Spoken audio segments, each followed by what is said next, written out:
আসসালামু আলাইকুম। আমি ওয়ালাইকুম সালাম ওয়া নিউ ইয়র্ক থেকে রাহমাতুল্লাহি বলছি। ওয়া বারাকাতুহু। জি শাইখ বলেন। আমার প্রশ্ন হলো যে আমার হাসব্যান্ড ২ বছর আগে রোড অ্যাক্সিডেন্টে মারা গেছেন। তো যখন উনি মারা গেছেন আল্লাহ রহম করেন, আল্লাহ উনার রহম করেন, আল্লাহ কাছে মাফ করেন। উনার কাছে আমি ছিলাম না। তো আমি উনার কাছ থেকে আসলে ক্ষমা চাওয়া হয়নি। তো আমার সবসময় মনে হয় শাইখ যে আমি উনার কাছ থেকে ক্ষমা চাইনি। আমার হাসব্যান্ডের কাছ থেকে আমি হয়তোবা আমি অপরাধী হয়ে যাচ্ছি বা আমি কেন ক্ষমা চাইনি? আমার কবরে কি হবে?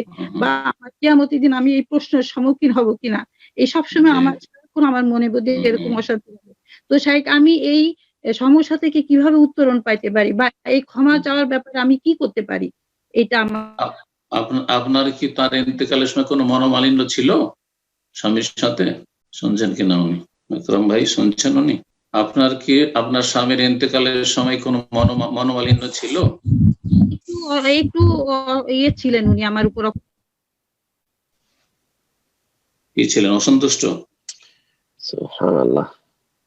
জি, যাই হোক আমি বলে দিই তাহলে দুটোই অবস্থা বলে দিই। যদি আপনার স্বামীর ইন্তেকালের সময় আপনার সাথে কোন রকমের মনোমালিন্যতা থাকে আর অথবা তিনি বৈধ কারণে অসন্তুষ্ট থাকে, কোনো বৈধ কারণে ন্যায্য অসন্তুষ্ট হওয়া তার যদি থাকে আর ক্ষমা না নিয়ে থাকেন তাহলে তো ত্রুটি হয়েছে। কিন্তু অনেক সময় স্বামী জুলম অত্যাচার করে, বাড়াবাড়ি করে, আর সে তার সাথে মনোমালিন্য থাকে, সেই ক্ষেত্রে যায় আসে না।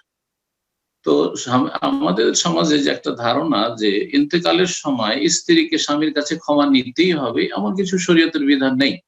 এটাও আপনার এই যে মনোকষ্ট হালকা করার জন্য বলছি। যদি আপনাদের স্বাভাবিক অবস্থা থেকে থাকে দাম্পত্য জীবনে, এমন কোনো কলহ বিবাদ ছিল না, আপনি স্বামীকে কোনো কষ্ট দেননি, আর তারপরে শেষ সময় সাক্ষাৎ হয়নি, ইন্তেকাল করেছেন, ক্ষমা নেওয়া হয়নি, এমন ক্ষমা নেওয়া কোনো জরুরি বিষয় নয়, কোনো জরুরি বিষয় নাই। এটা কোনো শরীয়তের বিষয় নয়। স্বাভাবিক চলাফেরা করেছিলাম, দেখা সাক্ষাৎ হয়নি, তকদিরে ছিল, সেই সময় দুজন দুই জায়গায় ছিল, ইন্তেকাল কারো হয়ে গেছে, কোনো অসুবিধা নেই, কোনো অসুবিধা নেই। হ্যাঁ, তবে যদি আপনি তাকে কষ্ট দিয়ে থাকেন তার ইন্তেকালের পূর্ব মুহূর্তে বা তার কিছুদিন আগে, আর তারপর সে আপনি অন্যায় করেছেন আর তার ক্ষমা নেননি, তাহলে হ্যাঁ আপনি বান্দার হক নষ্ট করেছেন, আর বান্দার মধ্যে স্বামীর অনেক বড় হক রয়েছে, হক নষ্ট করেছেন। এইরকম স্ত্রীর উপর জুলুম অত্যাচার করে থাকে, সে হয়তো জুলুম অত্যাচার করেছে আর আপনার কাছে ক্ষমা নেয়নি, তাহলে সে গুনাহগার হবে। তো ওই রকম বিষয়টি আসলে। কিন্তু আমরা যেভাবে আমাদের দেশে বুঝেছি অথবা বোঝানো হয় যে ইন্তেকালের পূর্ব মুহূর্তে গ্রামবাসী সবাই বলে যে এই স্বামীর কাছে মাপ নিয়েছিস, মাপ নে, ক্ষমা নে। তো এগুলো আসলে শরীয়তের বিষয় নয়। যদি ভুল করে থাকে ক্ষমা নেবে, ভুল না করে থাকে তো ক্ষমার কোনো প্রয়োজন পড়ে না যে কারো সাথে। জি, জাযাকুমুল্লাহ।